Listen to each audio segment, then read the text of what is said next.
Muy bien, vamos a hablar algunos datos importantes del cáncer de ovario, que si bien es cierto, no es el más frecuente, está en el puesto más o menos octavo, en el puesto 8 de todas las neoplasias malignas.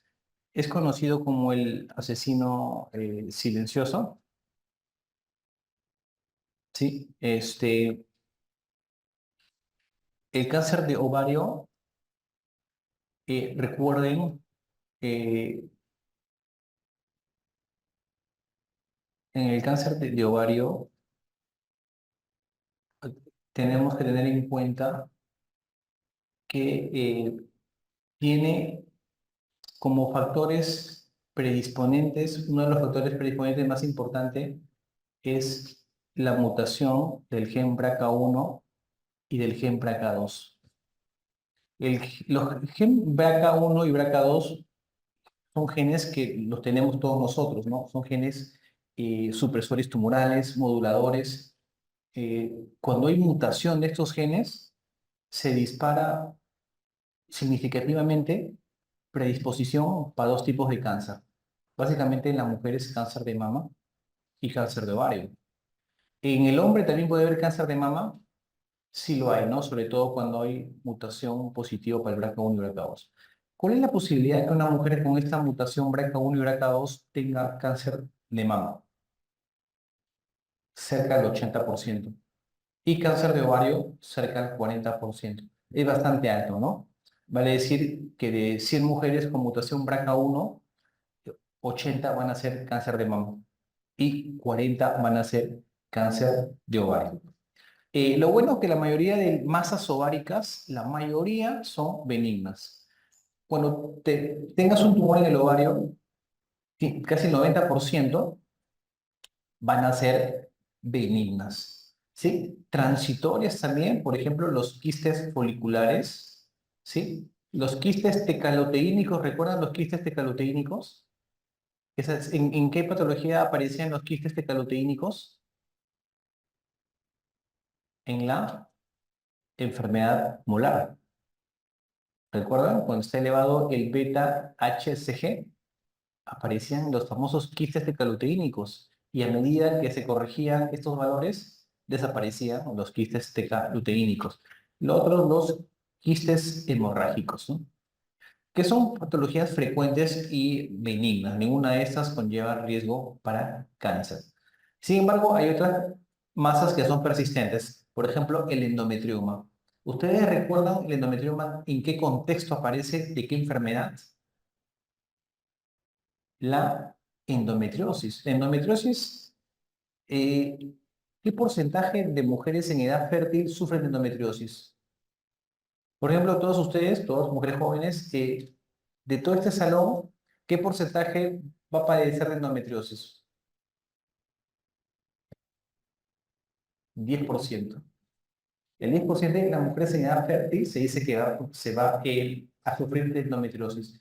Y justamente estos endometriomas, que son tumoraciones en el ovario, tienen el famoso contenido a chocolatado, que obviamente que es sangre, ¿no? Sangre oscura, que se ha contenido dentro del ovario. Y a la ecografía te ve qué característica va a tener imagenológica. En vidrio esmerilado. Básicamente como está acá, esta imagen de acá. Y ecográficamente, como yo les mencioné, la ecografía transvaginal me va a ayudar a valorar un tumor, los tumores de ovario. ¿Para qué me sirve básicamente la ecografía en los tumores de ovario? ¿Cuál es la finalidad suprema? Catalogar si es benigno o tiene sospecha de malignidad. Básicamente eso es lo que yo quiero cuando se hace una ecografía transvaginal. Y para ello, el grupo IOTA, seguramente lo han escuchado, nos ha dado unos criterios. Criterios de benignidad y criterios de malignidad. Por ejemplo, en esta imagen de acá, ¿de qué color es el quiste? Esto, cuando vean oscuro, se denomina anecogénico. Anecogénico, totalmente oscuro, totalmente negro. Esto es benigno. Un quiste unilocular anicogénico, criterio de benignidad. Si tiene componente sólido, que es lo que acá vemos acá, ven estos dibujitos que están acá adentro, tiene componente sólido, pero si este componente sólido mide menos de 7 milímetros, es también criterio de benignidad. La presencia de sombra acústica, que es esto que está acá, ven esto blanco, este se llama refuerzo posterior. Ya, la sombra acústica es cuando aparece todo esto negro. En vez de blanco, aparece todo negro, sombra acústica. Y cuando el tumor mide menos de 10 centímetros, también es un criterio de benignidad. Y cuando no tiene vascularidad o tiene escasa vascularidad, criterio de benignidad. Y malignidad es todo lo contrario. En vez de ser un quiste de agua, o sea, anicogénico, es un tumor sólido. Cuando presenta ascitis, ¿no? O líquido en cavidad. Cuando tiene más de 4 estructuras papilares, como vemos acá, o cuando es un tumor irregular. Ven acá este tumor con bordes totalmente irregulares y miren el componente. Tiene tabiques sólidos. Todo lo que es blanco es sólido. Y la vascularidad está aumentada. Ven cuando le ponen aquí el espectro Doppler, ven cómo pinta, porque tiene una gran vascularidad. Entonces tenemos criterios de malignidad acá y criterios de benignidad. Si la ecografía cumple por lo menos mayor o un criterio de benignidad, lo catalogo como tumor benigno. ¿Y quién lo debe manejar?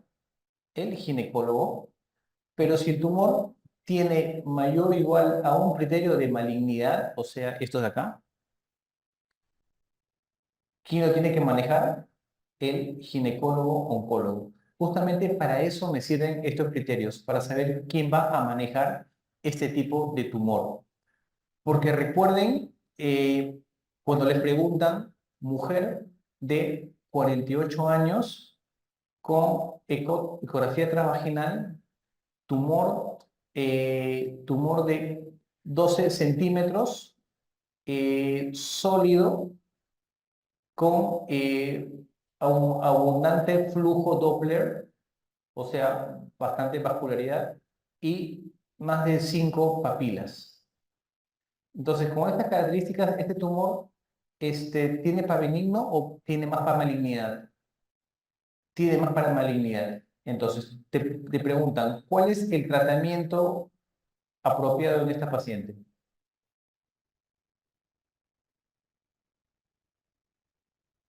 ¿Cuál sería el tratamiento apropiado en esta paciente?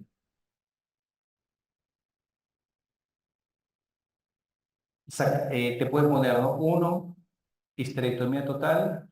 Dos, histerectomía total más anexectomía bilateral. Tres, estadiaje por cáncer de ovario. Cuatro, anexectomía más biopsia por congelación. ¿Cuál de estas cuatro sería la clave? ¿Cuál? La dos. ¿Sí? Algunos dicen la dos. Otro piensa que puede ser otra clave.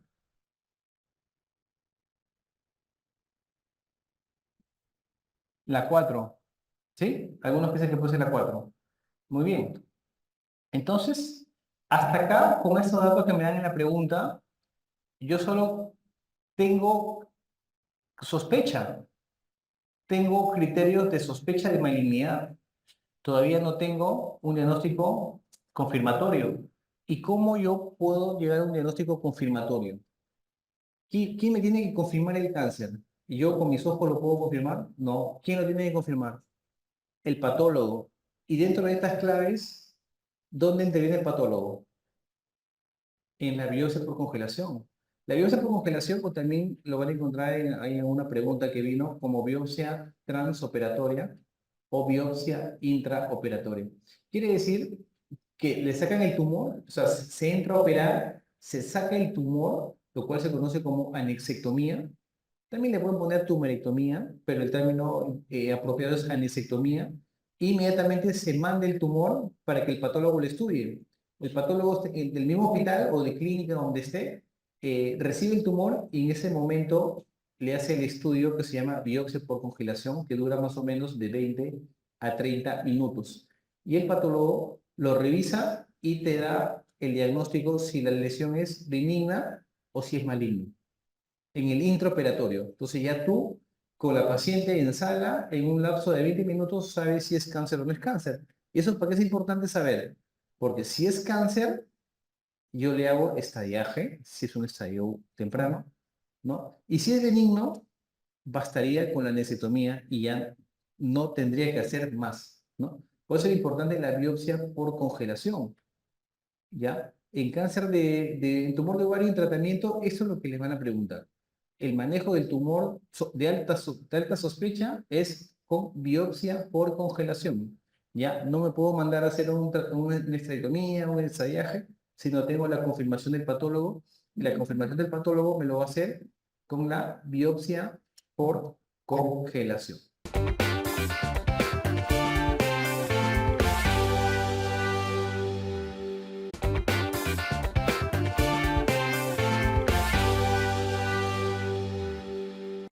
Ya, bien, vamos a continuar con cáncer de ovario. Muy bien, la epidemiología, recordamos, ¿no? Que no es de los cánceres más frecuentes, está ubicado en cuarto lugar de lo que son tumores ginecológicos. Ya sabemos cuáles son los primeros los primeros dos, perdón. Siempre la edad es importante, ¿no? En ovario y endometrio suceden pacientes mayores de 65 años, ¿no? A diferencia, por ejemplo, lo que les mencionaba en cáncer de cuello, ¿cuál era la edad más frecuente de aparición? Entre los 40 y los 50 años, ¿no? Es la edad de mayor frecuencia del cáncer de cuello. En cambio, miren, en ovario es pasado los 65 años. ¿Cuáles son los síntomas más frecuentes con los cuales el paciente acude a consulta? Justamente esto, ¿no? Aumento de diámetro abdominal. Ustedes pueden ver en ese dibujo, pueden más o menos ustedes saber qué es lo que tiene la paciente acá. Toda esta masa que vemos acá, ¿qué vendría a ser? ¿Ah? Ascitis. Muy bien. Síndrome ascítico. ¿Sí? El síndrome ascítico o ascitis se produce en el cáncer de ovario con mayor frecuencia. También puede ser la tumoración en sí, ¿no? Pero recuerden que en cáncer de ovario los tumores no suelen ser tan grandes. Cuando ustedes ven un tumor gigante de ovario, lo más probable es que sea benigno o que sea maligno. Tumor gigante de ovario, lo más probable es que sea benigno o que sea maligno. Que sea benigno.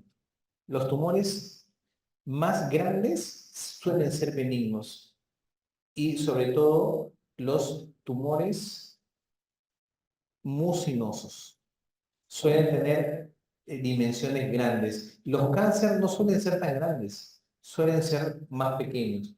Por lo tanto, en este contexto de cáncer, cuando se ve un abdomen tan distendido, tenemos que pensar en un síndrome ascítico. Entonces, vamos a recordar por qué viene una paciente con cáncer de ovario. Los síntomas son inespecíficos, porque la paciente puede venir por un problema de dispepsia, refiere a aumento del diámetro abdominal, puede también referir la paciente constipación y dolor abdominal.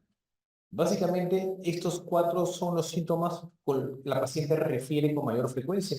Y como ustedes ven, son inespecíficos porque la dispepsia te puede hacer pensar más en un problema gástrico, ¿no? Y por ende la paciente acude al gastroenterólogo, produciendo una demora en el diagnóstico, ¿no? Justamente por la inespecificidad que me da el cáncer de ovario. También puede aparecer pérdida del apetito y pérdida de peso, ¿no? El pérdida de peso siempre está relacionado a las neoplasias malignas, ¿no? Muy bien.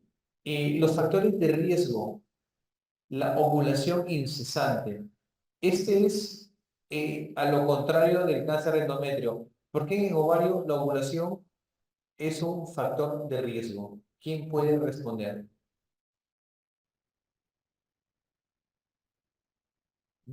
Porque en endometrio era un factor de riesgo la anovulación.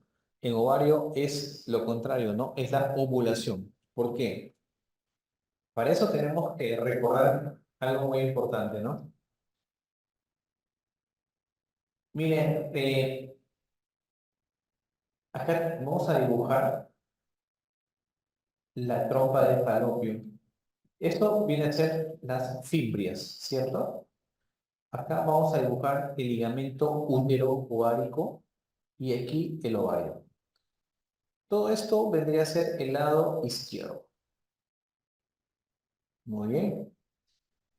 Vamos a cambiar de color de lápiz. El cáncer de ovario, ¿dónde se origina? ¿En qué parte de toda esta estructura? ¿Se origina en el ovario o se origina en la trompa?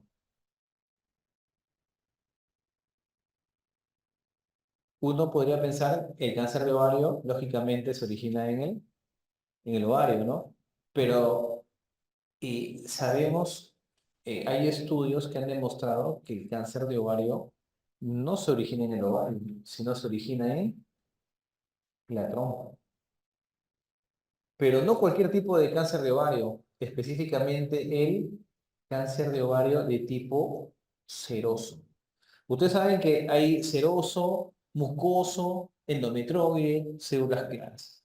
El que se originaría en las trompas es el cáncer de ovario de tipo seroso y sobre todo el subtipo de alto grado, porque también tenemos seroso de bajo grado. Sería el de alto grado que se originaría en la trompa. Y de aquí saltaría al ovario. ¿Y en qué parte del ovario se produciría? En las zonas de los microtraumas que se producen en el ovario durante las ovulaciones constantes. Por eso que se menciona la ovulación como un factor de riesgo para el cáncer de ovario, ¿no? ¿Se entiende, no? Muy bien.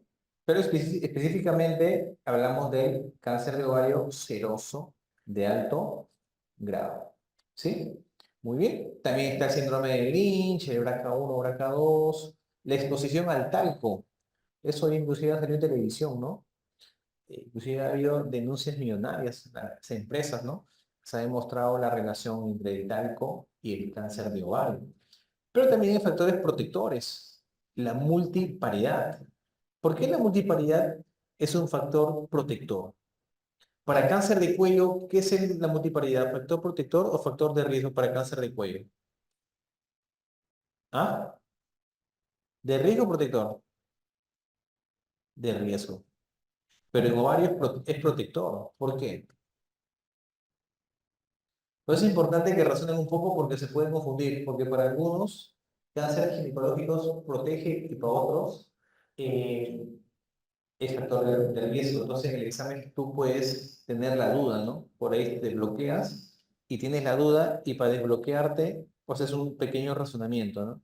Entonces, retrocedes y te acuerdas de la ovulación incesante como factor de riesgo. Y en la gestación, ¿la paciente ovula o no? No ovula, ¿no? Está gestando, ¿no? Entonces, si no ovula, ¿qué sería? Factor protector. Entonces, mientras más gestaciones tenga la paciente, tiene más tiempo de no ovular, ¿no? Por eso que se convierte en un factor protector. Los anticonceptivos orales combinados también sería factor protector. ¿Por qué? Porque hace que, ¿cómo, cuál es el mecanismo de acción de los anticonceptivos orales combinados. ¿Cómo actúan? ¿Cómo producen que la mujer no se embarace? ¿Qué produce? ¿Ah? Ya he llevado ginecología, ¿no? ¿Cómo sería entonces el mecanismo? Justamente porque produce, inhibe la ovulación, ¿cierto? Inhibe la ovulación. Produce cantidades constantes de estrógeno, ¿no? De progesterona, no se produce el pico preovulatorio de la LH, por lo tanto, no hay ovulación, ¿no?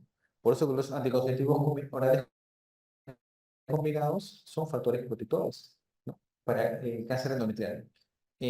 Bueno, obviamente la histerectomía, si le sacas el útero, la paciente ya no va a poder hacer cáncer endometrial, ¿no? Hay pacientes que tienen mutaciones BRCA, BRCA1 y BRCA2, y saben el alto riesgo que tienen de hacer cáncer de mama y cáncer de ovario. Y estas pacientes, muchas de ellas se someten a mastectomías totales, bilaterales, profilácticas, ¿no? Y también se someten a oferectomías. Oferectomía es sacar el ovario, ¿cierto? Oferectomías bilaterales. Pacientes que se han hecho el estudio BRCA1 y BRCA2 y les ha salido mutado. Entonces, en estas pacientes sí está indicado la mastectomía total profiláctica y la oferectomía bilateral, ¿no? Para disminuir el riesgo de que padezcan de cáncer de mama y cáncer de ovario, ¿no? Que es lo más frecuente. Muy bien, entonces miren acá. Vamos a hablar de algo importante que siempre les preguntan a ustedes, los marcadores. Los marcadores son básicamente proteínas, son glicoproteínas que se elevan en ciertas circunstancias. Por ejemplo, el CA125, si les preguntan en qué tipo de cáncer de ovario se eleva. Muy bien, cáncer, pero ya, está bien epitelial, pero si quiere ser un poco más específico, ¿en cuál se eleva? ¿Qué dicen ustedes? ¿En qué tipo de cáncer de ovario se eleva? Dijo epitelial, está muy bien, pero epitelial hay varios epiteliales. Si quieres ser, o te quieren de repente agarrar y te pone un tipo epitelial específico, ¿en cuál sería? Cáncer de ovario epitelial, ¿en cuál sería? El seroso. ¿Sí? En el seroso. Ese eleva más. El CA19.9 que se usa entre otros casos para cáncer de páncreas, ¿sí? Recuerda. Pero en ginecología también lo utilizamos para cáncer de ovario, también epitelial, pero ¿de qué estirpe? Ahí es el mucinoso, ¿no? Muy bien. El CA, cuando se eleva, ¿para qué cáncer es? En general, en general. O sea, me refiero en general, se pueden mencionar otro tipo de cáncer que no sea ginecológico. Porque en realidad se utiliza más para otro tipo de cáncer, ¿no? ¿Para cuál? ¿Recuerda? Llevamos clases de cirugía general. ¿En qué se le va más? Colorectal, ¿no? Muy bien, colorectal. Pero en ovario se eleva más en los también mucinosos. La alfa-fetoproteína, ¿en qué cáncer de ovario se eleva?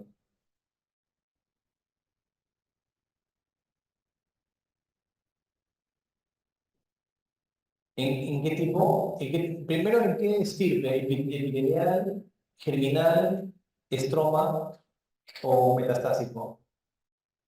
En cáncer de ovario de tipo germinal. Y si quieres ser más específico, ¿en qué tipo? Porque germinal también hay varios tipos de germinal.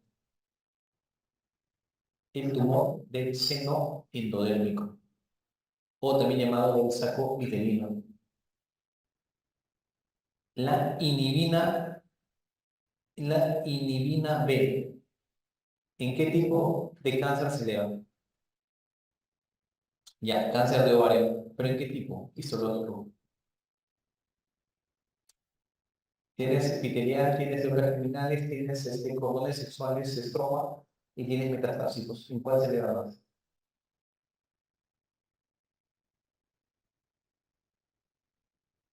La inhibina B se eleva más en los tumores cáncer de ovario de estirpe, cordones sexuales, tumores de la granulosa. El HDL, ¿en qué cáncer de ovario se eleva más? ¿En qué? Discriminado. Cáncer de ovario sería germinal en su subtipo disgémino. Muy bien. Y este de acá, el CA15.3, ¿en qué tipo de cáncer se eleva?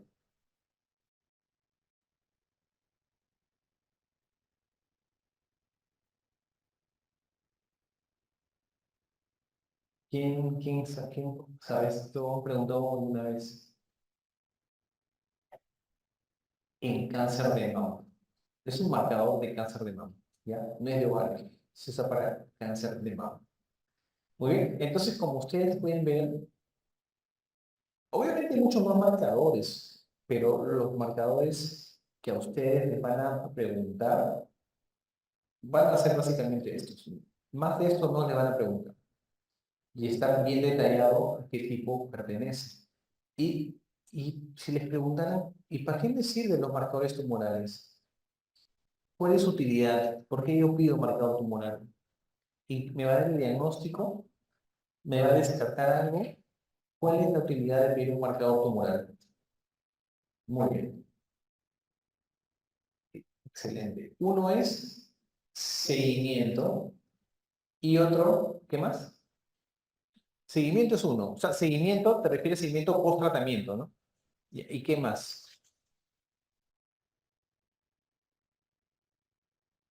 Porque no lo pido para diagnóstico, ¿no? O sea, si me sale alto es cáncer de ovario, si me sale bajo es negativo para cáncer de ovario. Eso es un razonamiento muy simple, ¿no? El marcador tumoral no me sirve para eso, ¿no? Me sirve para seguimiento, como dijeron ahí, y para qué más. Hay un punto más. ¿Mm? Claro, sí. Claro, recurrencia está dentro del seguimiento, ¿no? Está bien. Pero acá, para valorar respuesta al tratamiento. Para eso yo utilizo el marcador tumoral, en este caso específicamente el CA 125. Entonces, si tengo una paciente de 37 años, con cáncer de ovario, eh, ¿cómo le hago el seguimiento? Seguimiento post-tratamiento. Tengo tres maneras de hacerle seguimiento a la paciente con cáncer de ovario post-tratamiento, ¿no? O sea, ya la traté, se operó, se le dio quimioterapia y ahora se le va a hacer el seguimiento. Uno es con el examen clínico. Siempre el examen clínico forma parte del seguimiento post-tratamiento de cualquier neoplasia maligna en general, no solamente en ginecología. Siempre el examen clínico. Vale decir, eh, palpación de abdomen. En ginecología siempre es tacto vaginal, ¿no? Ginecólogo, tacto vaginal. Ecografía transvaginal, ¿no? Luego, el marcador CA 125 forma parte también del seguimiento. Si se mantiene en valores indetectables, es un signo positivo de que la enfermedad no está recurriendo, ¿no? Y lo otro son las imágenes, en este caso la tomografía. Entonces, así yo hago mi seguimiento en las pacientes con cáncer de ovario post-tratamiento. Muy bien.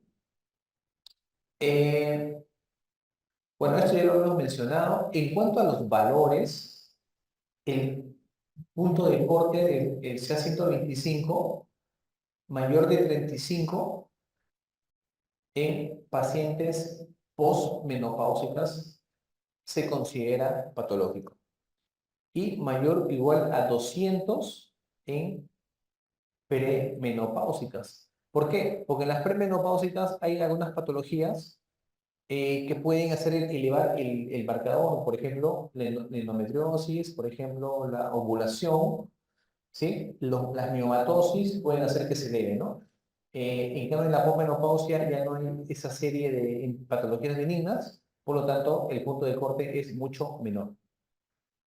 Ahora, otro punto de corte, en el CA125, cuando es más de 1000, se relaciona bastante con enfermedad avanzada. Y cuando hablo de enfermedad avanzada, en cáncer de ovario, ¿a qué me refiero? ¿Ustedes han leído el término carcinomatosis? ¿Qué es la carcinomatosis? Carcinomatosis quiere decir implantes cancerígenos en toda la cavidad abdominal pélvica, ¿no? Abdomino pélvico. Implantes en toda la cavidad, eso se conoce como carcinomatosis. Y un punto de corte importante es mayor de 1000. El marcador mayor de 1000 tiene alta relación con una posible carcinomatosis. Ahora, hay dos entidades benignas que me pueden hacer elevar el CA125 a niveles, no quizás más de 1000, pero sí nos suele elevar el marcador también a niveles de 200, 300, y que pueden simular un cáncer de ovario avanzado. ¿Qué patologías benignas pueden simular eso? Uno es la endometriosis y la otra es la TBC enteroperitoneal. Estas dos entidades pueden cursar con valores de CA125 muy elevados. ¿Sí? Por si les preguntaran, ¿no? El marcador suele estar muy elevado en qué entidades benignas, endometriosis y en la TBC enteroperitoneal.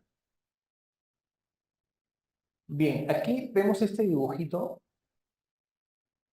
y aquí podemos comenzar a reconocer las estructuras del ovario y comenzar a reconocer de dónde salen justamente esos tipos histológicos que habíamos comentado. ¿Cómo clasificamos entonces el cáncer de ovario? El cáncer de ovario lo vamos a clasificar en 4 tipos. ¿Cuáles son? Los epiteliales, que nacen ¿de dónde? Del epitelio, ¿no? Que es esta estructura, este tejido que recubre los órganos, ¿no? Órganos huecos, es epitelio, como una recubierta, ¿no? Entonces los epiteliales nacen de acá, justamente del epitelio. Los tumores de células germinales nacen de los folículos acá principales, ¿no? Primitivos. De acá nacen los tumores de las células germinales. Y los tumores del estroma y cordones sexuales nacen justamente del estroma, ¿no? Del estroma del ovario. Muy bien. Y hay otro tipo de cáncer de ovario que a veces no lo mencionan, pero en otras bibliografías lo ponen como el cuarto tipo, ¿no? Que son los metastásicos. Vale decir que de otro órgano, que puede ser gástrico, que puede ser páncreas, puede ser mama, migra y se implanta en el ovario. O sea, que no es del ovario primario, sino que ha venido de otro órgano. Esos son los metastásicos. Y los más frecuentes, de lejos, son los epiteliales con un 70%. Luego vienen los germinales con un 20%, un 10% los cordones sexuales y los metastásicos 5%.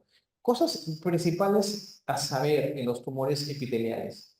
Eh, Dentro de la subclasificación, tenemos los serosos, mucinosos, endometrioides, células claras y los tumores de Brenner.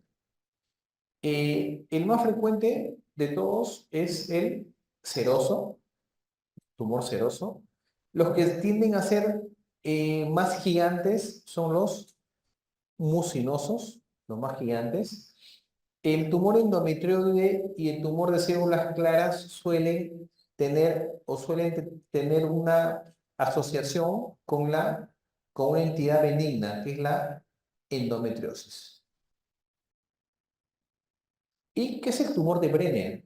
El tumor de Brenner, en, en la mayor cantidad de veces, lo más frecuente es que sea benigno, ¿sí? Solo un pequeñísimo porcentaje puede ser maligno, pero los tumores de Brenner, que son tumores de células de transición, son benignos.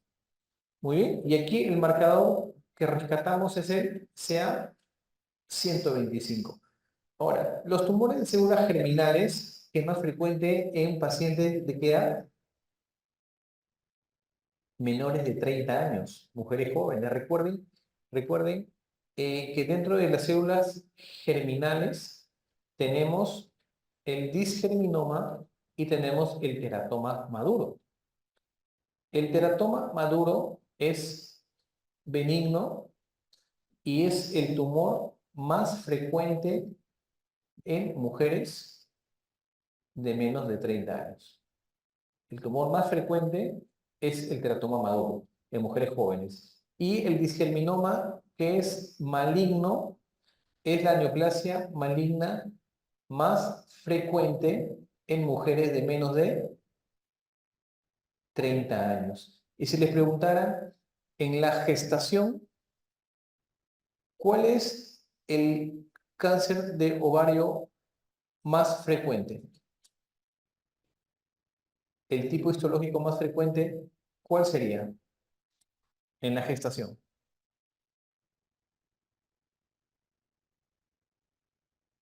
Es una buena pregunta, ¿no? ¿Qué creen ustedes?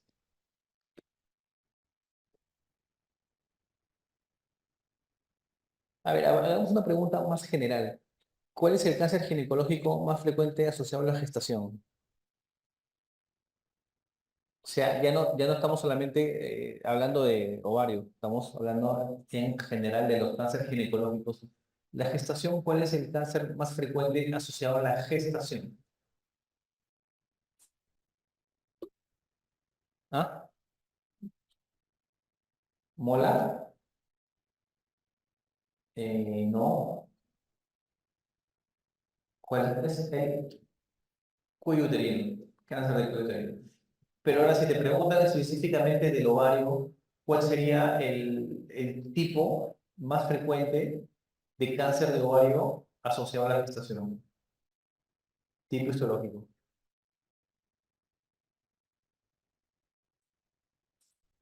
Eso también lo pueden sacar un poco razonando, ¿ah? Deduciendo. ¿Quiénes salen embarazadas? O sea, ¿en qué edades? ¿Una mujer de 60 años se puede embarazar? No, hay cáncer, hay neoplasias de ovario que es más frecuente en las mujeres mayores, ¿no? Como el seroso, mucinoso. Hay otros que son más frecuentes en mujeres jóvenes, ¿no? Porque las que se embarazan son mujeres entre 20, 30, 35 años, ¿no? Más excepcionalmente mujeres de 40 años, ¿no? Pero ¿cuál es el fuerte de embarazo? 25, 30 años, ¿no? Y en esa población, ¿cuál es el cáncer más frecuente? El disgerminoma, ¿no? Por lo tanto, es el disgerminoma el cáncer más frecuente de ovario, ¿va? En gestantes. ¿Ya? No confundir, ¿ah? En la gestación en general es el cáncer de cuello. Si puntualizamos en tumor maligno de ovario y gestación, disgerminoma. ¿Ya? No se vayan a confundir en eso. Bien.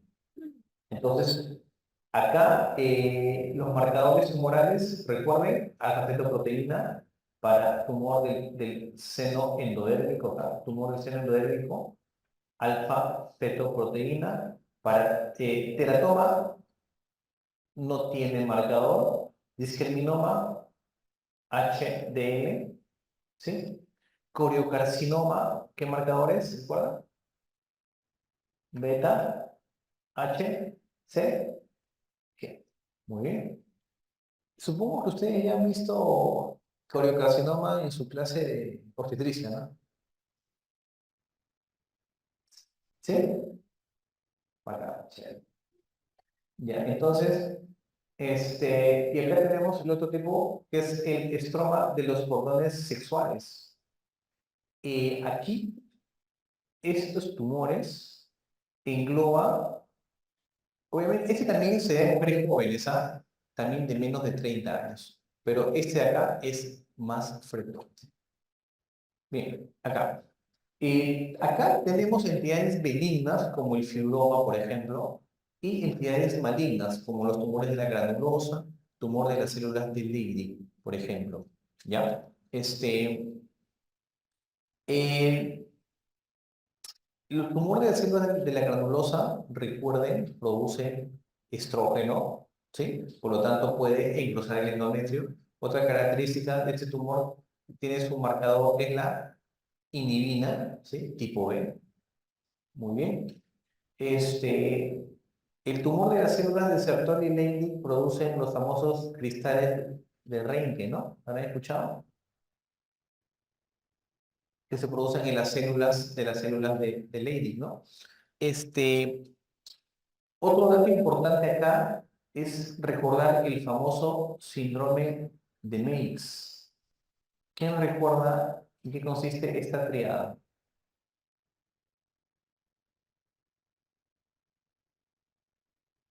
Ya, ascitis, ¿qué más? ¿Ah? Ya, o derrame pleural, efusión pleural, ¿no? Efusión pleural.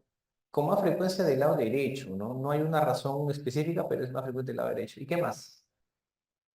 ¿Qué tumor? Ya, ella ha dicho tumor de ovario, está muy bien, pero ¿qué tumor? ¿Benigno o maligno? Ya, debe ser maligno. Dicen, ¿quién tiene otra opinión?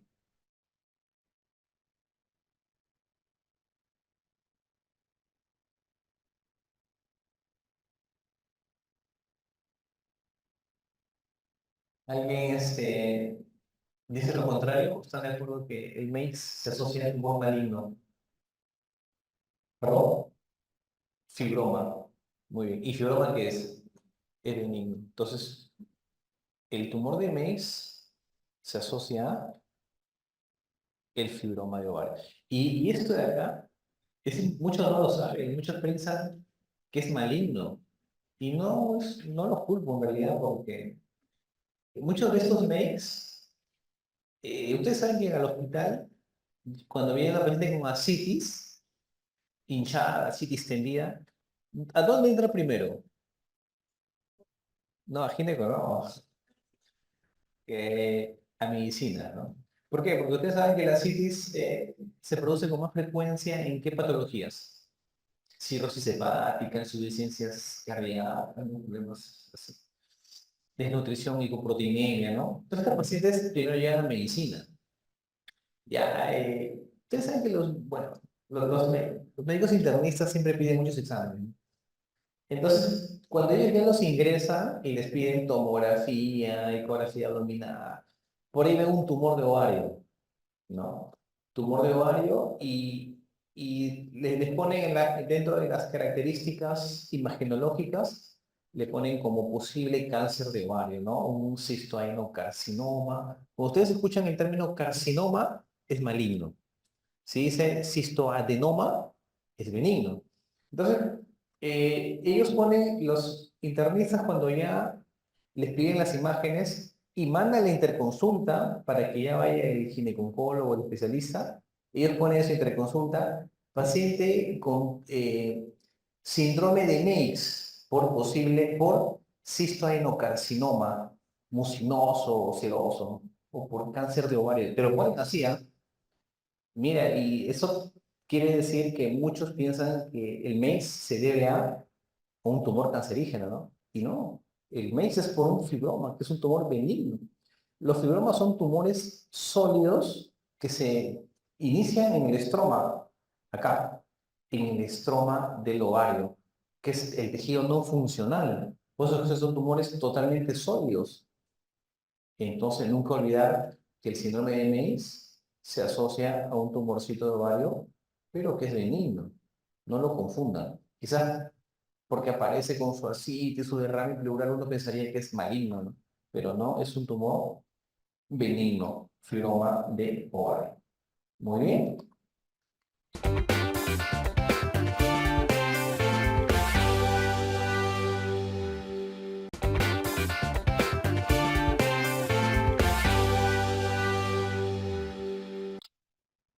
Aquí también tenemos unas características. Yo voy a resaltarles ya lo más importante de esto. Por ejemplo, los serosos, tenemos serosos de alto grado y tenemos serosos de bajo grado. Obviamente, el de alto grado es el que tiene un peor pronóstico, mientras que los de bajo grado tienen un mejor pronóstico. Buen pronóstico, mal pronóstico. ¿Sí? Aquí en los serosos es donde se encuentra con mayor frecuencia el síndrome, la citis. Es más frecuente encontrar en ellos la citis y tienden a ser tumores más bilaterales. Lo más frecuente es que sea de un solo ovario, pero de todos los tipos histológicos, los que tienden a ser más bilateralidad son los serosos. ¿Ya? Muy bien. Los cuerpos de Samoma, que son acúmulos de calcio que aparecen en los cánceres de ovario, es más frecuente en los tumores serosos, específicamente de bajo grado. Pero es en los serosos donde vamos a encontrar los famosos cuerpos de Samoma. Los mucinosos, ¿qué característica tienen? Que son gigantes. Son gigantes, multiloculados. Esto es muy importante que sepan. Tumores inmensos que parecen gestaciones a término mucinosos. Este se asocia con los pseudomixomas, que son como quistes de gelatina que aparecen en el peritoneo. O se llama pseudomixomas peritoneales. Es su nombre completo. Pseudomixomas peritoneales. Los tumores endometrioides se asocian justamente a los que les comentaba. Tumores achocolatados que están dentro de un contexto benigno que es la endometriosis. Muy bien. Tumores células claras también tiene un origen en endometriosis, ¿no? En los tumores endometriósicos. Tumores de Brenner que son muy infrecuentes y que en su mayoría de veces son benignos. ¿Qué son los tumores de borderline? Que también les pueden preguntar. Tumores de borderline. ¿Qué son los tumores de borderline? Los tumores de borderline son tumores que tienen algunas características histológicas de malignidad, como por ejemplo, que pueden tener cambios citológicos y nucleares citoplasmáticos de aparente malignidad, mitosis también aumentada, pero que va a carecer de algo muy importante que todo neoplasia maligna tiene, y que es invasión estromal. O sea, que respeta la membrana basal.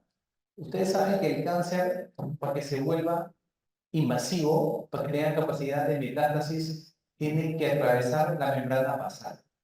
Mientras no atraviese la membrana basal, no tiene esa capacidad de metástasis. Y los borderline no tienen esa invasión estromal, que sí tienen una neoplasia maligna. Por eso tiene características histológicas, nucleares, mitosis de malignidad, pero no tienen esta capacidad de metástasis. Son tumores borderline.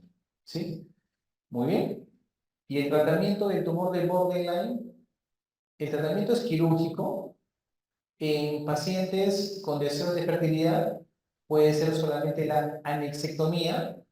Entiéndase anexectomía como sacar el ovario y el tumor junto con la trompa. Y en las pacientes que no desean fertilidad, el tratamiento es la histerectomía total más la anexectomía bilateral. El más frecuente es el teratoma quístico benigno. Porque también el teratoma quístico benigno tiene una contraparte que es el teratoma inmaduro, ¿no? Este teratoma quístico maduro. Pero también hay la contraparte, teratoma quístico inmaduro. ¿Ahora han escuchado del inmaduro? Y existe la contraparte. Ustedes saben que los teratomas quísticos tienen una característica, como pueden ver esta imagen de acá. ¿Este tumor qué contiene? Contiene pelo, contiene acá grasa, por ahí tiene, parece que tiene tejido cartílago, inclusive puede contener dientes, hasta ojo puede tener tejido de las tres capas, ¿no? Del ectodermo, mesodermo y endodermo. El teratoma quístico maduro puede contener tejido de cualquiera de estas tres capas. Muy bien. El teratoma inmaduro también puede contener tejido de estas tres capas, pero ¿qué lo diferencia? Que contiene tejido neuroepitelial inmaduro. Y justamente la agresividad de este cáncer va a depender del componente neuroepitelial. Túbulos neurales inmaduros, lo que le va a dar el grado de malignidad a este teratoma inmaduro. ¿Sí? Muy bien. El más frecuente de lejos es el teratoma maduro, o también llamado quiste dermoide. 90% son benignos, un menor porcentaje maligno. Disgerminoma, lo importante es saber, es la neoplasia maligna más frecuente en mujeres de menos de 30 años. ¿Sí? Recuerden el marcador, ¿cuál era? El HDL se eleva, es su marcador. En el tumor del seno endodérmico encontramos los famosos cuerpos de Schiller-Duvall en el tumor del seno endodérmico y su marcador era la alfa-fetoproteína. Ahora, dentro de estos tumores germinales existe un tumor también muy importante a saber que alguna vez se preguntaron, mujer de 32 años que acude presentando taquicardia, baja de peso, sudoración. Y en la ecografía intravaginal se ve un tumor de ovario. ¿Qué tipo de tumor de ovario sería? ¿Cuál?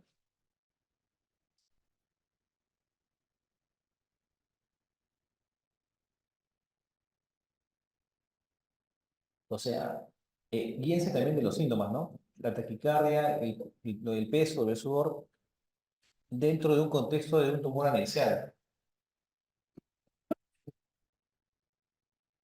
Cada dato que te dan en la pregunta tienes que sacarle provecho, ¿no? Porque el dato te lo ponen por algo, ¿no? Nunca ponen un dato que no sirve, ¿no? Siempre te va a servir para poder establecer un diagnóstico. Entonces, esta paciente con esta edad, con un tumor de ovario, ya, de repente me faltó colocarle tumor de ovario con alta sospecha de neoplasia maligna. ¿Ya? ¿Qué tipo de tumor de ovario sería? ¿Qué tumor de ovario te puede dar estas características acá? Estas características, a ustedes a qué les hacen recordar? ¿A qué patología? ¿Ah? Al hipertiroidismo, ¿no? ¿Y qué tumor de ovario te puede dar estos síntomas de hipertiroidismo? ¿Recuerda? Estruma ovario. Muy bien. Es un estruma ovario, ¿no? Ovaris.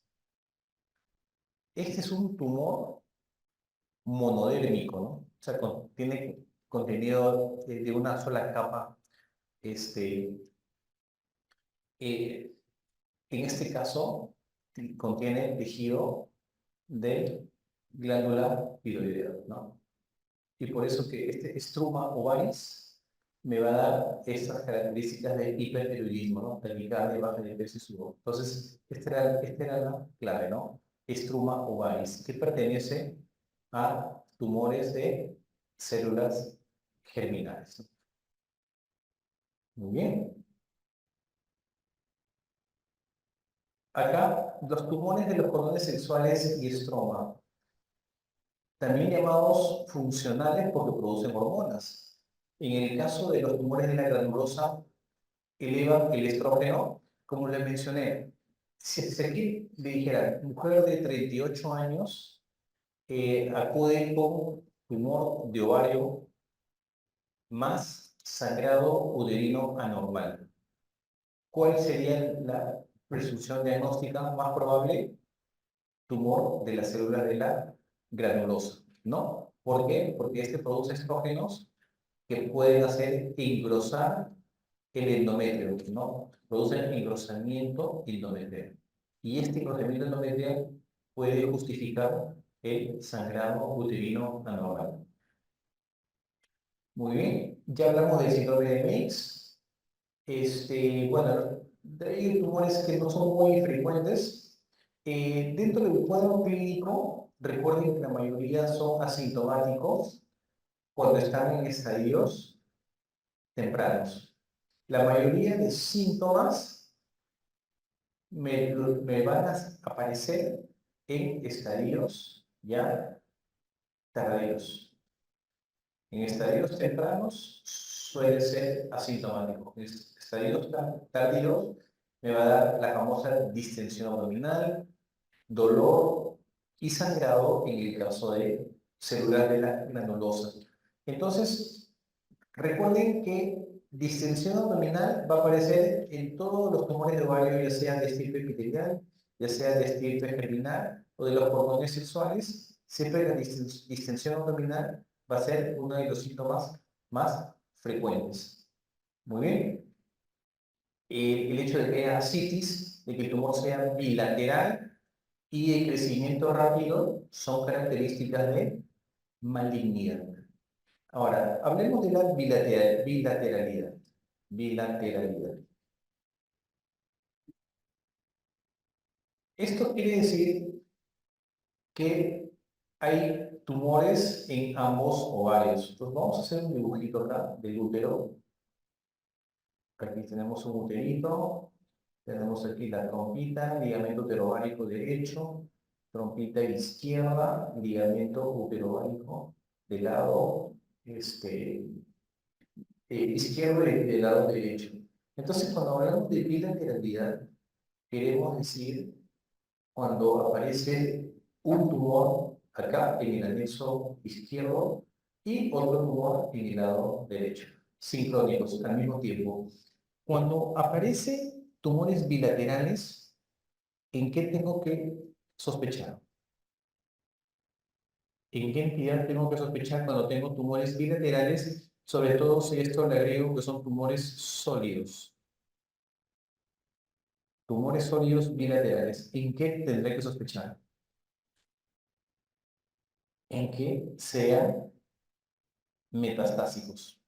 La metástasis tiende a ser bilateral. Obviamente que no es siempre, pero es muy importante saber que la bilateralidad, tumores bilaterales en ambos ovarios sólidos, tengo que pensar en una posible metástasis. ¿Ustedes han escuchado el tumor de Krukenberg? ¿Qué es el tumor de Krukenberg?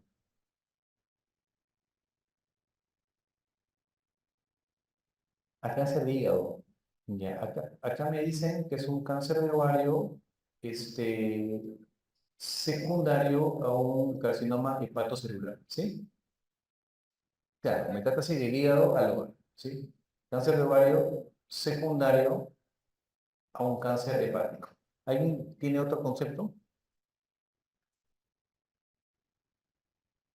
Ya, claro, un cáncer de ovario secundario a un cáncer gástrico. Ya tenemos dos. ¿Con cuál se quedan? ¿Con la primera o la segunda? La segunda. Es la que más se acerca, ¿sí? En realidad, el concepto de tumor de Krukenberg es tumor en células en anillo de sello,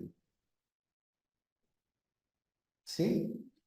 Productor de mucina. Ese es su concepto. Tumor de Krukenberg es un tumor en células en anillo de sello productor de mucina, que con mayor frecuencia, que más frecuentemente se inicia a nivel gástrico. Pero dice más frecuente, no es que solamente ahí. Puede estar en el intestino delgado, grueso, páncreas, también en el hígado. El hígado también puede ser metastásico. Pero lo más frecuente es que sea a nivel gástrico. Es el famoso tumor de Krukenberg. Entonces debería ser un tumor secundario a una neoplasia de otra parte de la economía, ¿no? Entonces nunca se olvide el famoso tumor de Krukenberg. Y aquí ya, para llegar, ¿cómo llegó el diagnóstico de cáncer de ovario? Ya pasamos la parte de exámenes del cuadro clínico. ¿Cómo hago el diagnóstico de cáncer de ovario? Estamos acá. ¿Cómo hago el diagnóstico de cáncer de ovario? Bueno, ¿quién nos da el diagnóstico del cáncer? El anatomopatólogo, ¿no? Siempre eres el que nos da el diagnóstico. Y en el caso de... Hay neoplasias malignas que tú puedes tener el diagnóstico, puedes tener tu diagnóstico preoperatorio y hay otras en el cual tu diagnóstico puede ser postoperatorio. ¿En quiénes tú puedes tener un diagnóstico de neoplasia maligna preoperatoria? Por ejemplo, mama, por ejemplo, cervix, por ejemplo, endometrio. ¿Por qué? Porque son tumores que tú puedes biopsiar externamente, ¿no?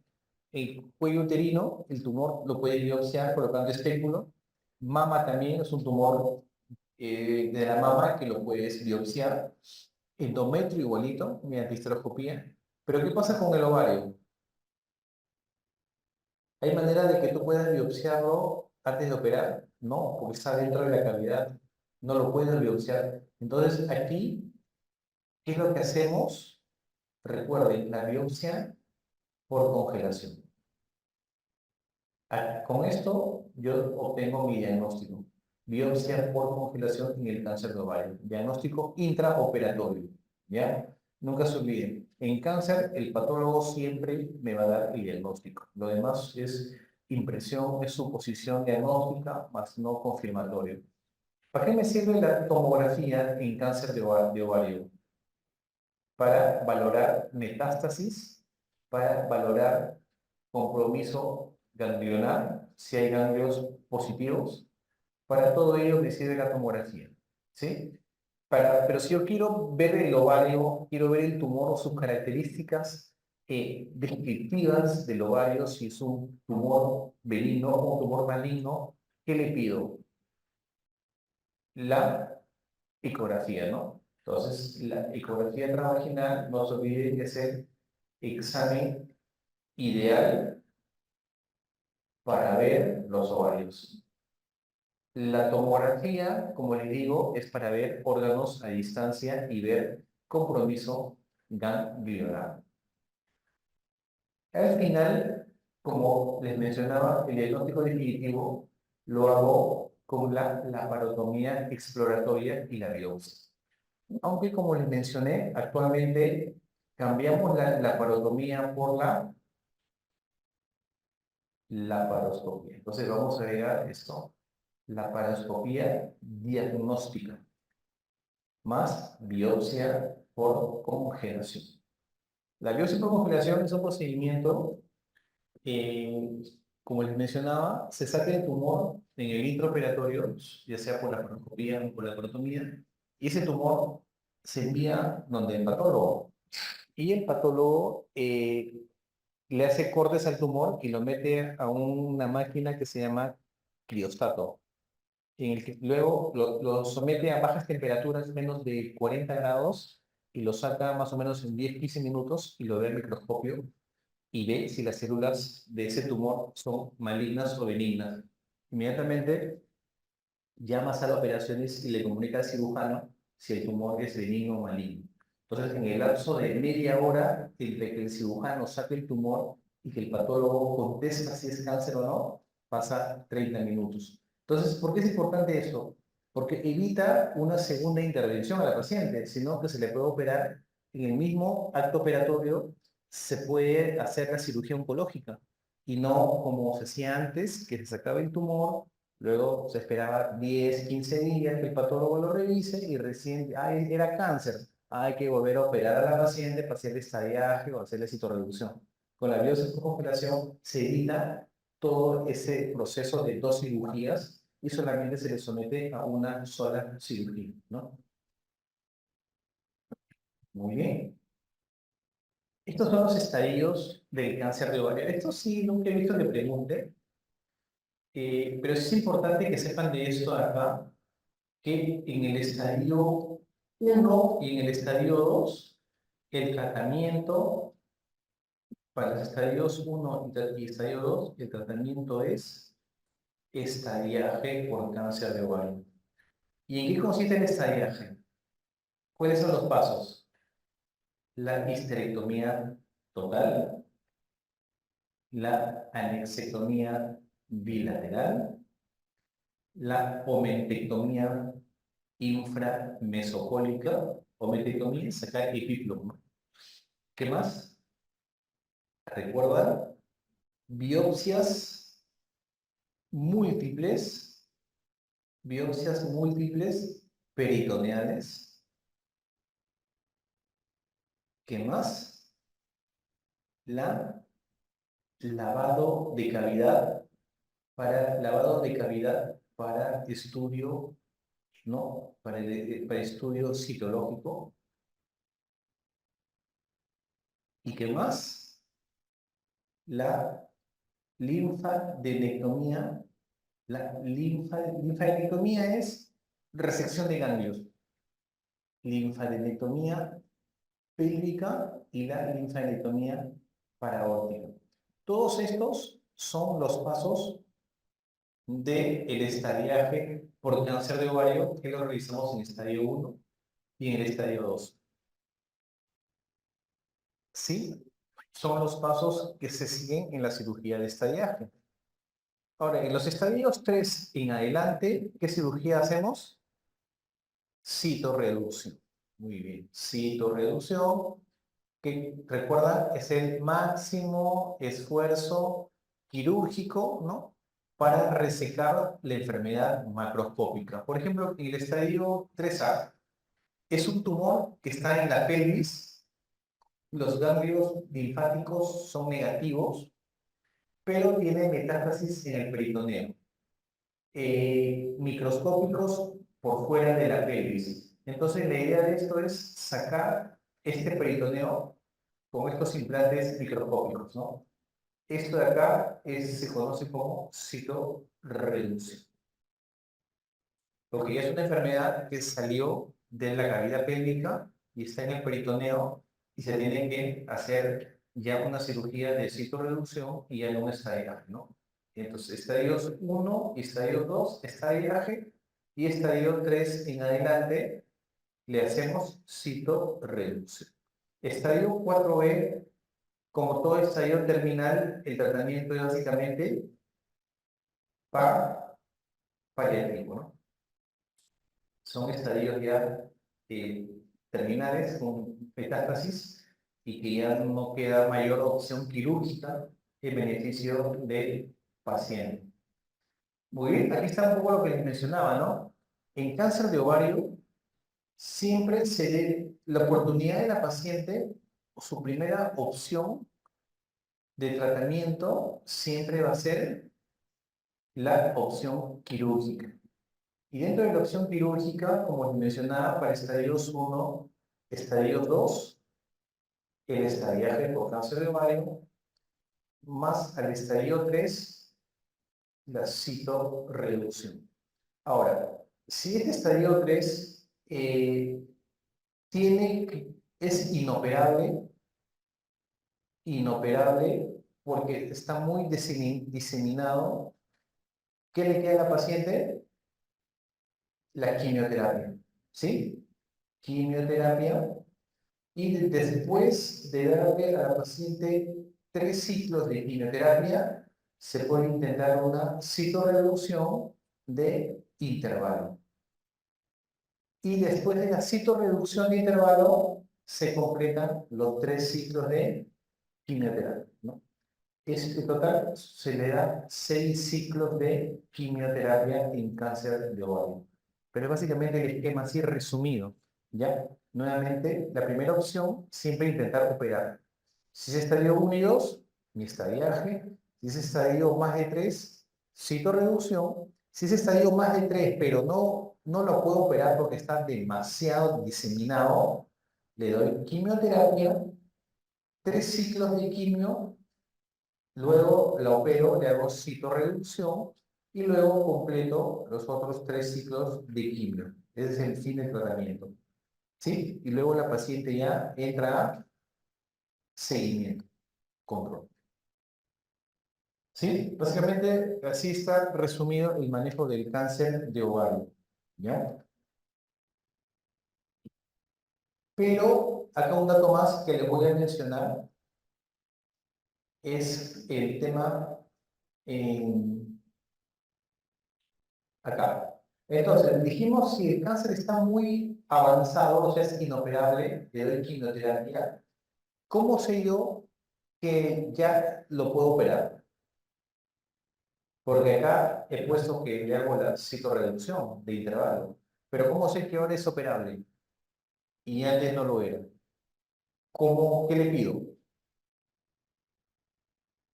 Le pido la tomografía, ¿sí?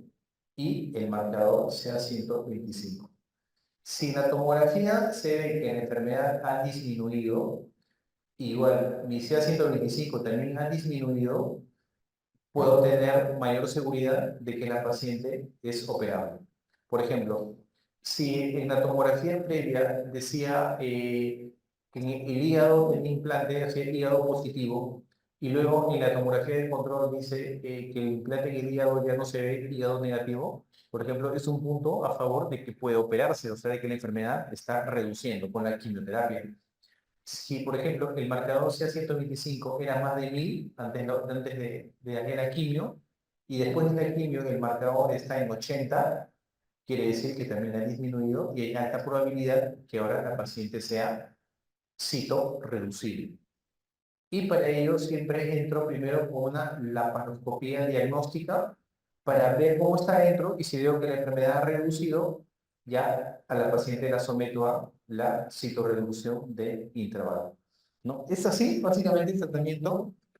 Esto es lo más resumido que tienen que saber en cuanto a lo que es cáncer de ovario. Bien, aquí va a ser un pequeño resumen ya de todo lo que hemos hablado. Esta memotecnia, y bueno, aquí ya estaba acá lista. Y los tumores de ovario, entonces recuerden, los más frecuentes son los epiteliales, 80%. Dentro de los epiteliales, los tumores más frecuentes son los serosos, ¿no? Cuando ustedes vean el término cistoadenoma, quiere decir que es benigno. Cuando escuchen o vean el término carcinoma, quiere decir que es maligno. ¿Ya? Eso es importante saber. El tumor de Brenner es un tumor benigno. ¿Ya? El mucinoso puede ser maligno o puede ser benigno. ¿Ya? Ambas condiciones pueden ser. Su característica importante es que son tumores gigantes. Estos son los tumores que pueden llegar a ser gestaciones a término, el tamaño de una gestación a término.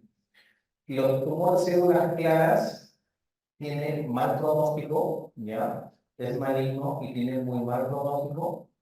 Y recuerden que junto el tumor de células claras, junto con el tumor adenocarcinoma endometrioide, tienen asociación con la endometriosis. Esto es importante saber. Los tumores de ovario de estirpe germinal, igual es un 20% de todos los tumores. El tumor de células germinales, el más frecuente es el disgerminoma, ¿sí? Recuerden, el marcador que se eleva es el HDN. De los tumores benignos más frecuentes benignos es el teratoma quístico maduro, no tiene marcador, recuerden, y es el más frecuente de los tumores benignos en mujeres de menos de 30 años. Su contraparte, el teratoma inmaduro. Y recuerden que el teratoma inmaduro, el componente que más resalta es el tejido neural inmaduro. Es el tejido que más resalta en el teratoma de tipo inmaduro. Bueno, lo demás ya lo que hemos mencionado, algo más para resaltar, que hay coriocarcinoma gestacional, que seguramente ustedes han visto en sus clases de enfermedad molar, pero también hay coriocarcinoma no gestacional. ¿Sí? Hay dos tipos de coriocarcinoma. Eh, y bueno, aquí, en los tumores de los cordones sexuales, algo que por ahí se me puede estar pasando, que aplica tanto para tumores de células germinales y aplica para tumores de los cordones sexuales. Estos tumores tienen una característica, que son quimiosensibles. Quiere decir que responden muy bien a la quimioterapia. Tanto los cordones sexuales como células germinales responden muy bien a la quimioterapia. ¿Sí? Por lo tanto, tienen buen pronóstico. Tienen buen pronóstico si lo comparamos, por ejemplo, con los tumores serosos, ¿no? Que son los que tienen peor pronóstico. Los tumores germinales y tumores de células y de cordones sexuales, al ser quimiosensibles, tienen buen pronóstico. Por eso que hasta en estadios avanzados, estos tumores pueden ser curables porque responden muy bien al tratamiento de quimioterapia. ¿Sí? Muy bien. Inclusive el estadiaje por cáncer de ovario que les mencioné aplica para todos los tipos de cáncer de ovario, seroso, germinales y tumores de los cordones sexuales. Aplica tanto para los tumores epiteliales, aplica para los tumores germinales y aplica para los tumores cordones sexuales. O sea, todo lo que les mencioné, la esterectomía, la anisectomía, todo eso. Pero hay una diferencia. En el tumor germinal y en el tumor de cordón sexual, en ellos se puede obviar, podemos obviar la linfadenectomía. ¿Sí? En los epiteliales sí se realiza la linfadenectomía. En cambio, en estos tumores germinales y de células y de cordones sexuales, podemos obviar la linfadenectomía, o sea, no sacar ganglios, justamente porque son quimiosensibles. Entonces, esa es la única diferencia nomás entre el tratamiento de los epiteliales y el tratamiento de los germinales y cordones sexuales. En una, sí o sí, le tengo que sacar ganglios, mientras que en el otro no es necesario sacar los ganglios.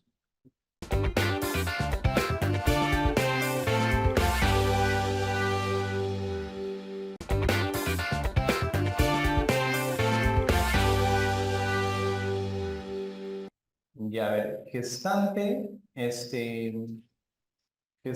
más Papa Nicolau, con resultado de lesión intraepitelial de alto grado, ¿cierto?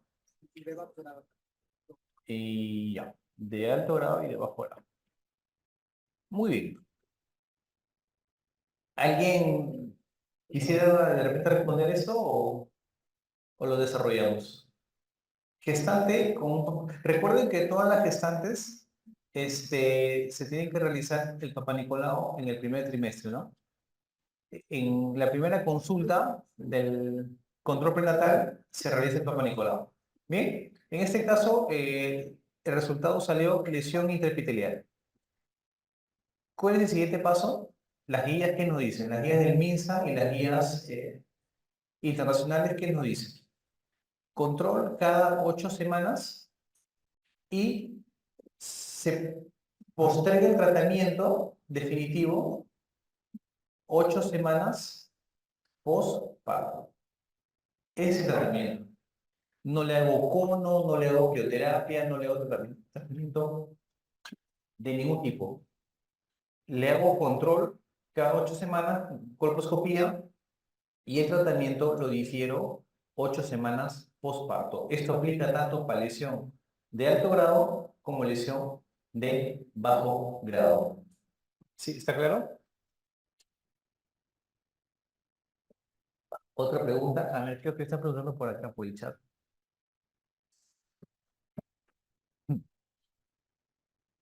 A ver. Ya. Acá preguntan. Para el estudio patológico del cáncer de ovario, ¿se saca el ovario o solo el tumor? Ya. Pónganse que acá tenemos el ovario. Aquí está el ovario, aquí está el epitelio, está por acá los folículos. Muy bien. Y de pronto a la paciente le salió un cáncer. Y el tumor está acá. En este contexto, el tratamiento de esta lesión es sacar todo el tumor junto con el ovario. No se puede desprender y dividir el tumor del ovario. Esto no se puede hacer.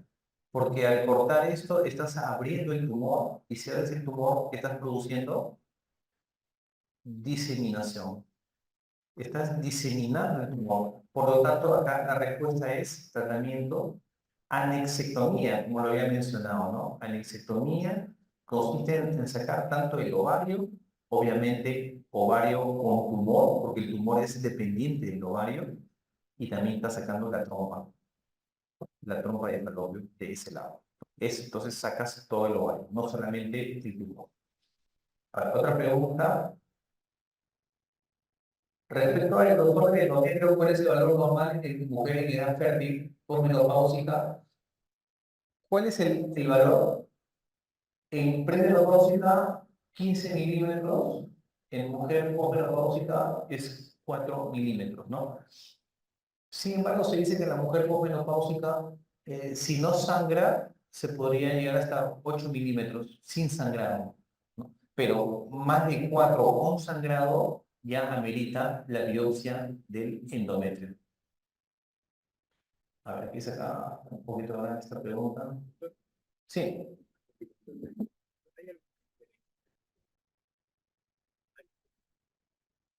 Ujú. Ya, una diferencia entre un tumor primario de ovario y un tumor secundario, o sea, del ovario, pero que ha venido de otro órgano. Claro, digamos, en este caso sería la diferencia entre los adenomas perosos mucinosos, ¿no? Ujú. Con el Bruggen, pero hay alguna diferencia. Diferencia ecográfica, histológica, ya. Mira, en general, los tumores, el cáncer de ovario, en su mayor frecuencia, son unilaterales, ¿ya? Eso es un poco lo frecuente. Cuando tú ves una mujer con un tumor en el derecho y un tumor en el izquierdo, y ambos son sólidos, de características malignas, Eh, y inclusive te ponen un tamaño de corte, entre 8 a 12 centímetros cada uno. Tienes que ver la posibilidad de que este sea metastásico. Cuando es bilateral, sólido y entre 8 a 12 centímetros, pensar que puede ser metastásico. O sea, no es que 100% va a ser metastásico, pero en ese escenario ya tienes que ver esa posibilidad. Y ahí ya entra, comienza ya a tomar más importancia la de la paciente, síntomas, antecedentes familiares. Si por ahí la paciente te dice que vomita, no tolera la alimentación o ha tenido episodios de sangrado también, este, tienes que ver la posibilidad de que se pueda tratar de un tumor metastásico, entre comillas, Krukenberg, y no un mucinoso o un seroso. Los mucinosos, como te digo, su característica es que suelen ser grandes. Los cistoadenocarcinomas mucinosos, ecográficamente y tomográficamente son tumores grandes, ¿no? Y se ve inclusive en las imágenes el contenido espeso, como moho, ¿no? Que es más característico de los mucinosos. Los serosos se acompañan bastante de ascitis.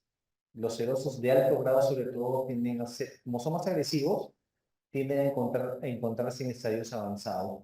Y nosotros hablamos de estadio avanzado en cáncer de ovario cuando hay ascitis y cuando hay carcinomatosis. Entonces, en ese escenario, podemos ir diferenciando entre un seroso, un mucinoso o un Krukenberg, ¿no? Que vendría a ser un metastásico. ¿Otra pregunta? Sí.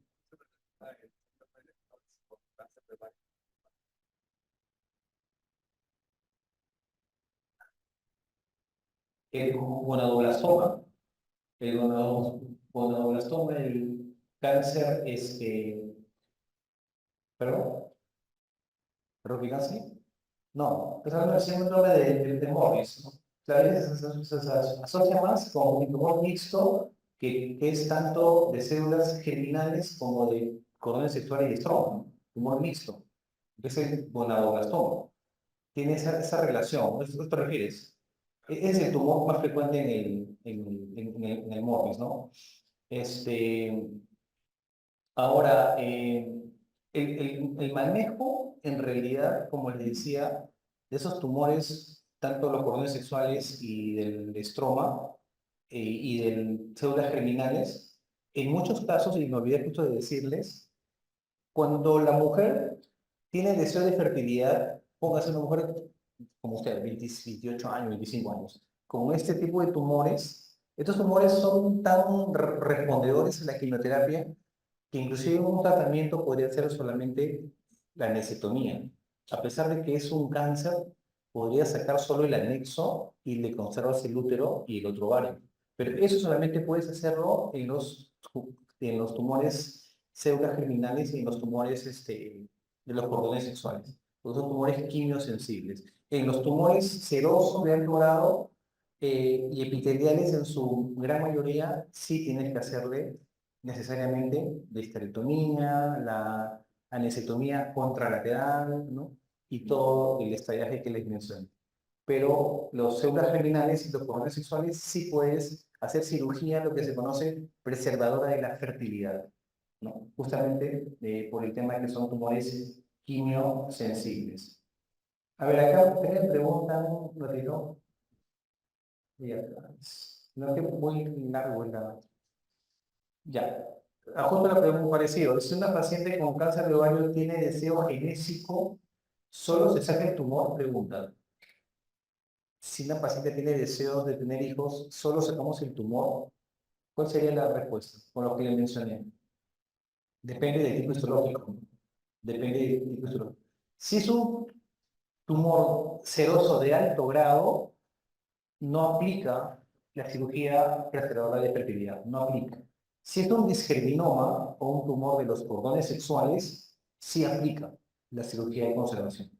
Entiéndase cirugía de conservación de la fertilidad, entiéndase a anexectomía unilateral. ¿Sí? Obviamente, igual le puedes hacer la linfadenectomía pélvica, le puedes hacer las biopsias peritoneales, pero no le sacas el útero ni el anexo contralateral. Esto puedes obviarlo. En cirugía conservadora de la fertilidad, ¿en qué escenarios? En las células germinales y de cordones sexuales. En este escenario aplica la cirugía conservadora de la fertilidad. Como le digo, si es un seroso de alto grado, en ellos se hace el estadiaje de ovario completo. No se podría conservar el útero. ¿Sí? Esto quedó claro, ¿no? De la cirugía conservadora de fertilidad, ¿no? Ya. En cuello también hay cirugía preservadora de fertilidad, ¿no? Creo que sí les mencioné lo de la traqueotomía y todo eso. O sea, ¿a partir de cuánto se considera como gigante? No hay un número, no hay un tamaño que es un punto de corte, ¿no? Es bastante subjetivo.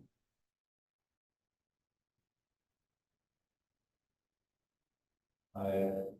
Dice, en cáncer de mama, la disección de ganglios axilares es lo mismo que disección radical de axila, sí, es lo mismo. Disección radical de axila, disección de ganglios axilares, es lo mismo. Y cuando dicen mastectomía radical, incluye la mama y también incluye los ganglios axilares. Cuando en cáncer de mama el tumor mide menos de 5 centímetros con ganglio negativo, se realiza mastectomía parcial más ganglio centinela. Solo se refiere al retiro del ganglio o también se le manda anatomía. ¿Y por qué en cáncer de mama menor de 5 centímetros con un ganglio positivo? Perdón. A ver. Vamos a agrandar. Acá arriba está, ¿no?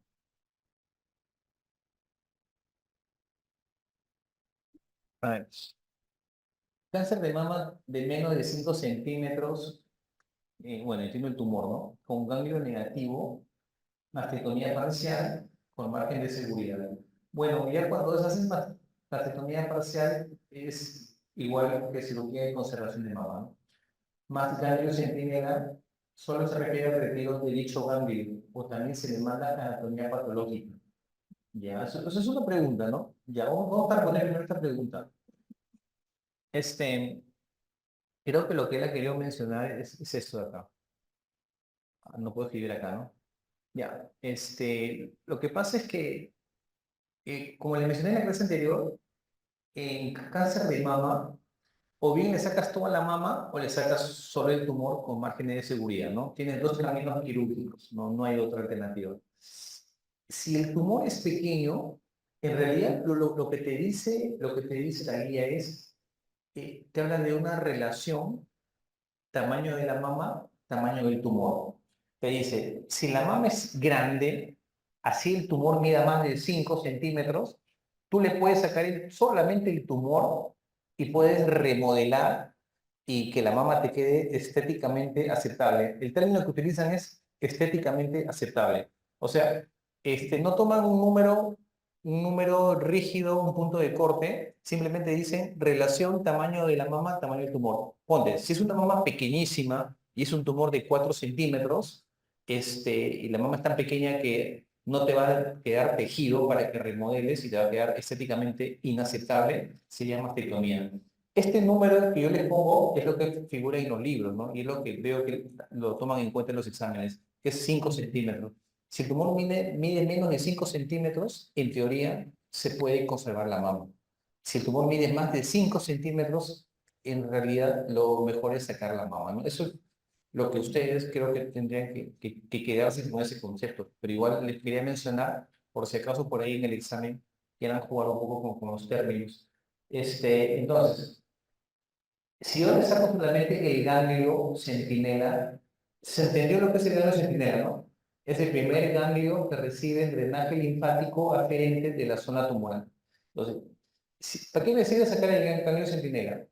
Porque si ese ganglio me sale que es negativo, yo puedo obviar la disección radical de axila. Pero si ese ganglio me sale positivo, tengo que sacar los demás ganglios porque cabe la posibilidad que los ganglios que están detrás del centinela estén positivos.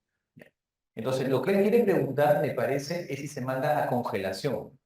Cuando dice acá, se manda a anatomía patológica, creo que se refiere a congelación. Porque todas las muestras siempre se mandan a anatomía patológica, ¿no? O sea, eso es ya ni más mencionarlo. Toda muestra que sacas en cirugía oncológica envías a anatomía patológica. Creo que acá se refiere a congelación.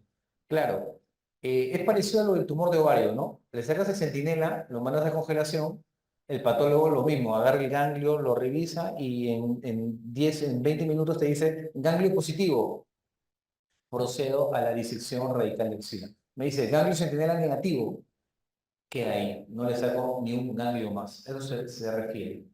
¿Y por qué en cáncer de mama de menos de 5 centímetros con ganglio positivo mencionó que se hace ganglio centinela? No, en ganglio positivo no hacemos centinela. Centinela era solamente para axila negativa. O sea, cuando a la palpación y a la ecografía te dicen no hay ganglios sospechosos, ahí le hago centinela.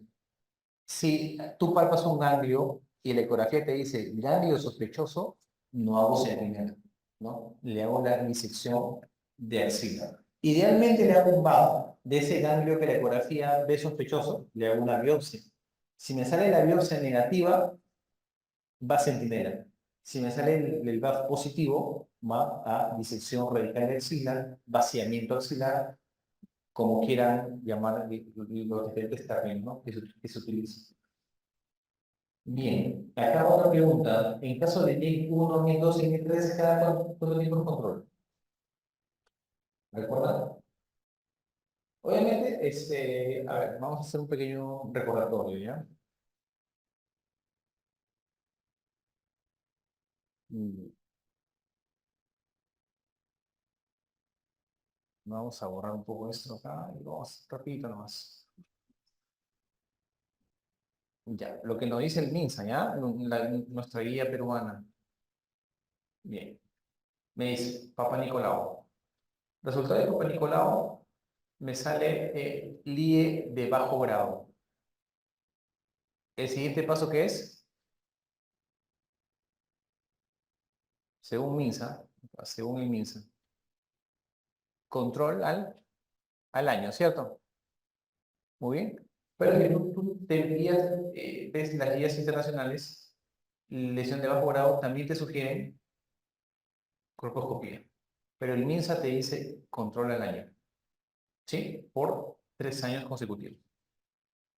Porque tú sabes que el Papa Nicolau normal, el Papa Nicolau me sale normal, el control es cada 2 años, ¿no? Según MINSA. Según guías internacionales, es cada 3 años. ¿Sí? Muy bien. Pero ahora, ¿qué pasa si me sale lesión de alto grado? ¿Qué pasa si Papá Nicolau me sale una LIE de alto grado? ¿Qué es lo que tengo que hacer? Bueno, acá ambas guías coinciden que el siguiente paso es una colposcopía más biopsia, ¿cierto? ¿Y qué pasa si en la colposcopía no veo lesión? Me sale negativo. Obviamente tú tomas biopsia cuando la colposcopía te muestra una lesión. Pero ¿qué pasa si en la colposcopía te dice, en la colposcopía no se evidencia lesión acetoblanca? ¿Cuál es el siguiente paso? Porque usted recuerda que en la colposcopía, aquí está el cuellito, le coloco ácido acético, ¿no? Al 5%. Y la lesión displástica se va a pintar de blanco, ¿sí? Y esto es lo que voy a biopsiar. Pero ¿qué pasa si yo le aplico el ácido acético y no pinta nada de blanco? Pero tiene un Papa Nicolau que me dice bien el dorado. ¿Cuál es el siguiente paso?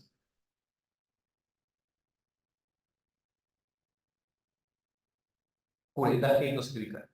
C. ¿Por qué? Porque la lesión puede estar dentro del canal y por eso no le estoy viendo. Esa es una buena pregunta, ese pregunta de examen, ¿no? O sea, paciente, ponte 45 años, histerectomizada por miomatosis uterina. ¿En qué escenario esta paciente ya no debería hacerse Papa Nicolau? Se dice que los pacientes, o sea, la paciente que no tiene útero, ya no se realiza Papa Nicolau, siempre y cuando dice que haya tenido 3 controles previos negativos, ¿no? Y que la histerectomía no haya sido por NIC. En este caso no ha sido por NIC, ha sido por hematosis. Y si ha tenido sus controles previos negativos, la paciente ya no requiere Papa Nicolau. A diferencia, si el paciente le hubieran hecho la histerectomía por un carcinoma in situ o por un NIC3 persistente, esta paciente por 20 años tiene que hacerse su Papa Nicolau de la cúpula vaginal. ¿Sí? ¿Se entiende? La paciente cada año. Cada año, por 20 años.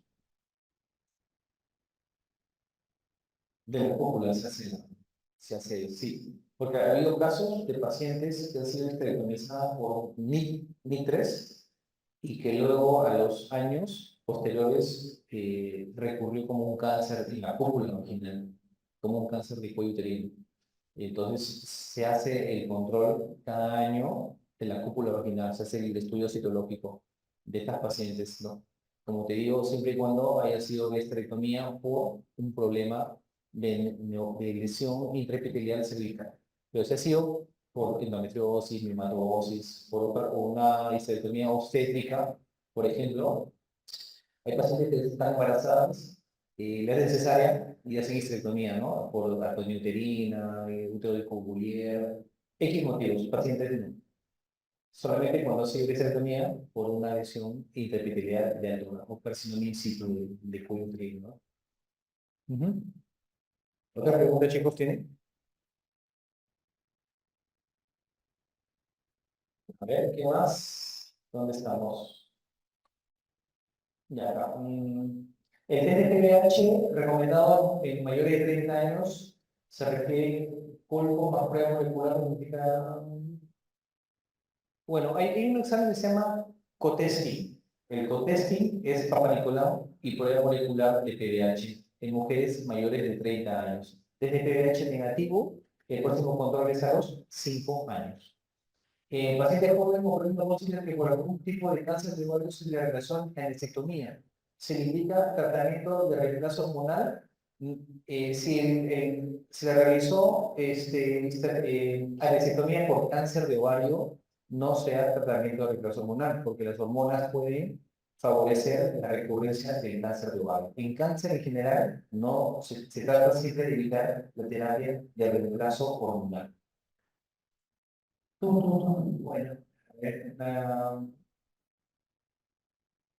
la ecografía de mama en mujeres en edad fértil, ¿a qué edad?